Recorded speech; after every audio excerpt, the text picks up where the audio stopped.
Bonjour mes élèves. Aujourd'hui, on a la dernière leçon de l'unité 4, la pression.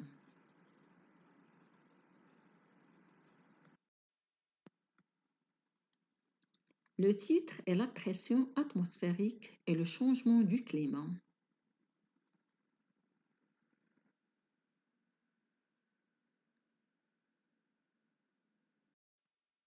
Observe les documents suivants.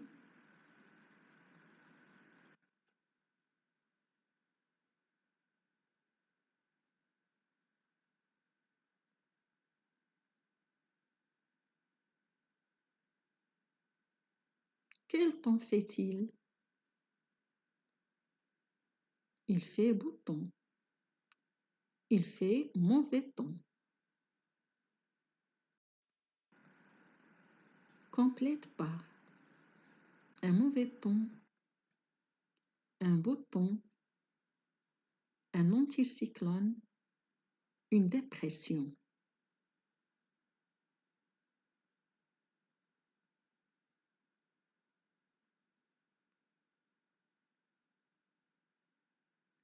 Quand la pression atmosphérique est supérieure à 76 cm de mercure, cela indique un beau temps. Il correspond à un anticyclone. Mais une pression atmosphérique inférieure à 76 cm de mercure signifie l'apparition d'une dépression, c'est-à-dire un mauvais temps.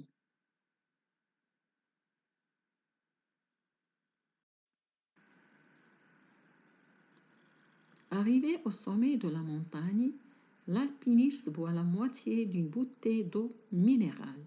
Au retour dans la vallée, la bouteille en plastique est partiellement écrasée, alors qu'elle n'a subi aucun choc. Explique la déformation de la bouteille.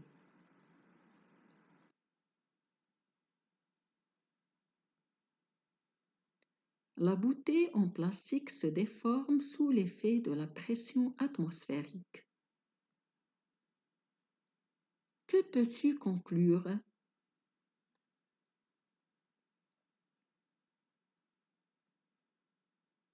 La pression atmosphérique décroît avec l'altitude. Elle varie selon les conditions météorologiques.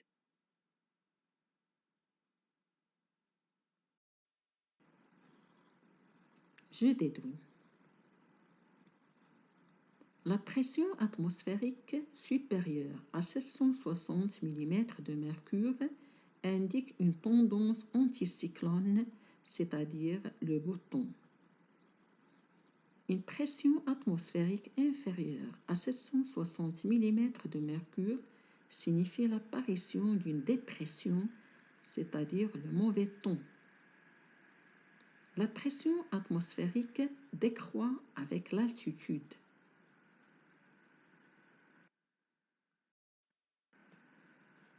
À moi d'agir. On a deux baromètres, le baromètre A et on a le baromètre B. Indique la mesure de la pression atmosphérique sur chaque baromètre.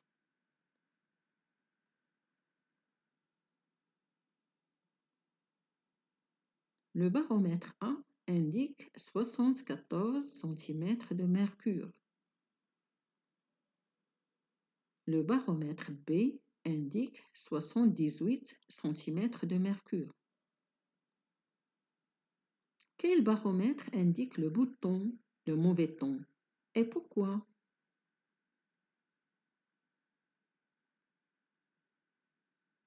Le baromètre A indique le mauvais temps, car la valeur de la pression atmosphérique est inférieure à 76 cm de mercure.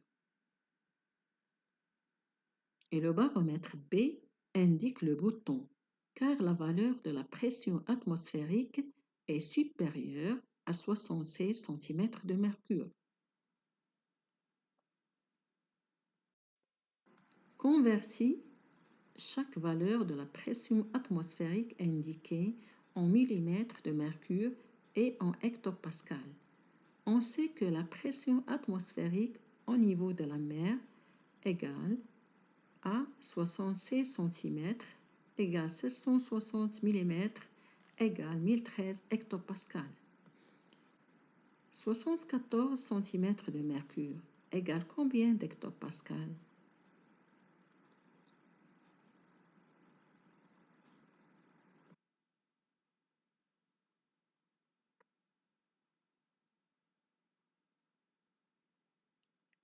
« 74 cm de mercure égale 740 mm de mercure.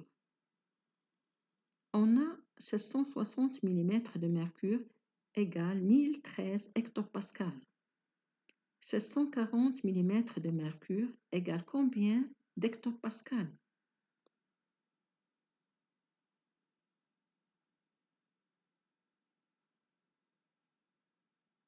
En utilisant la proportionnalité, on aura 740 mm multiplié par 1013 divisé par 760 mm égale 986,34 hectopascales.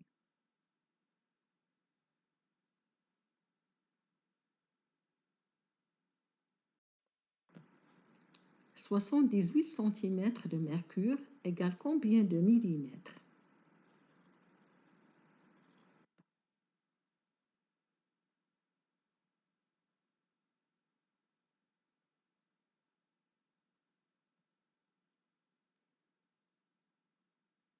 Donc, 78 cm de mercure égale 780 mm de mercure. On a 760 mm de mercure égale 1013 hectopascales. 780 mm de mercure égale combien d'hectopascales?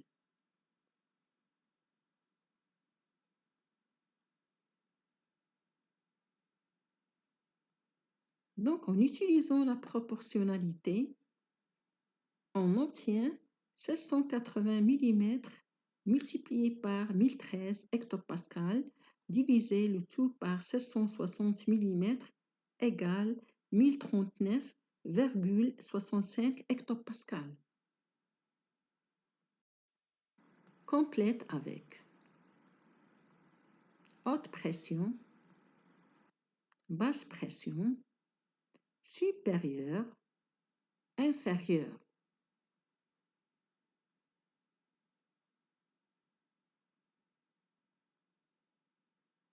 Au sol, à 0 mètre, si la pression est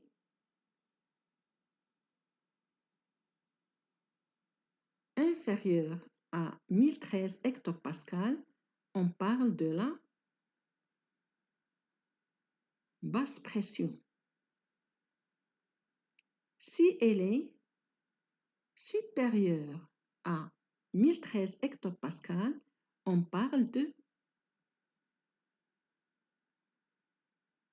haute pression.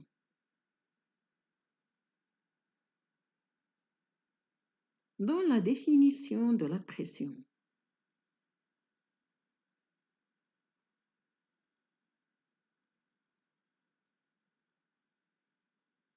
la pression est la force avec laquelle un gaz appuie sur une surface.